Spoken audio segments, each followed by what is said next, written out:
Hey everybody, it's Mick here from Climate Salad for another chat about AI and climate. And I'm also here with my brand new background. It's got some tech, it's got some plants, it's got our logo, my own little edition of AI and climate, the SDGs, a cabbage that looks like a brain.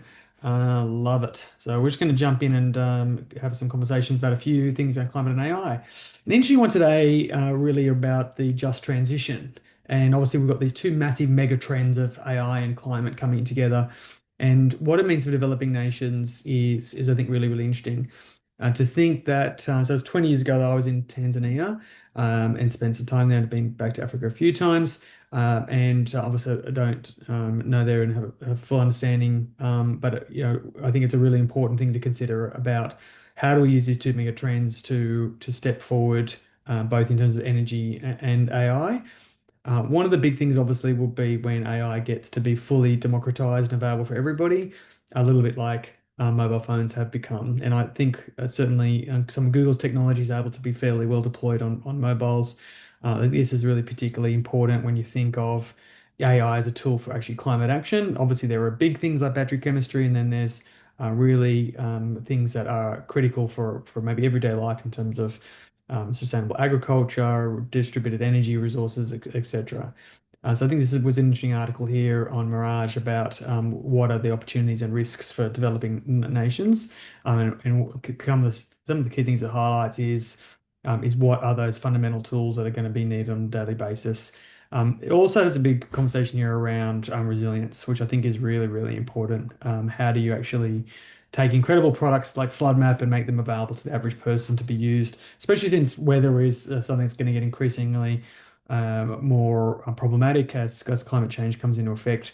And it's such a localized thing. Like, how am I going to be impacted by heat or storms or floods? And AI can obviously play a big role there. Take this a little bit further, was an interesting article here from Climate Kick around Tanzania. A little slight excuse for me to use some of my Kiswahili. Habari za kazi, sorry. It's been a little while.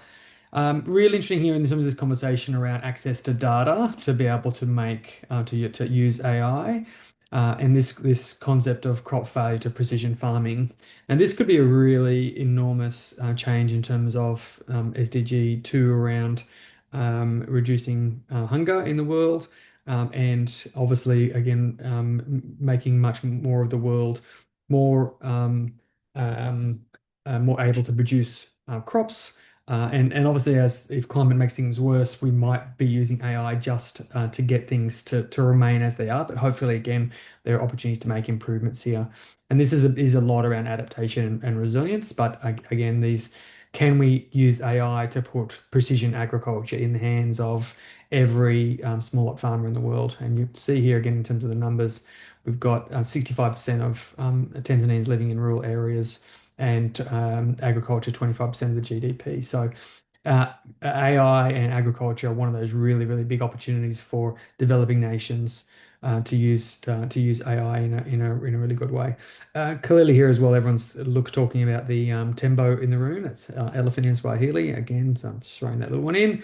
Around the costs of AI, and this is a big race. I think my view is again that we're definitely not going to remove AI, and we might be able to slow it down, but I think the best thing is to make it is just to use AI to make AI more energy efficient. So we just really, really have to do that. Energy and water usage obviously is really significant. So just a quick video on climate and AI around developing nations, just transition. How do we get AI in the hands of people who could use it both for adaptation resilience and also agriculture? Great to see Climate Kick doing such amazing work. And until my next video, habari za asubuhi. Oh my goodness, that's how his work going. That was a really, really bad failure. Tutuonana kesho. That's see you tomorrow in Swahili. Boy, I really need to get back to Tanzania and do some more work next time.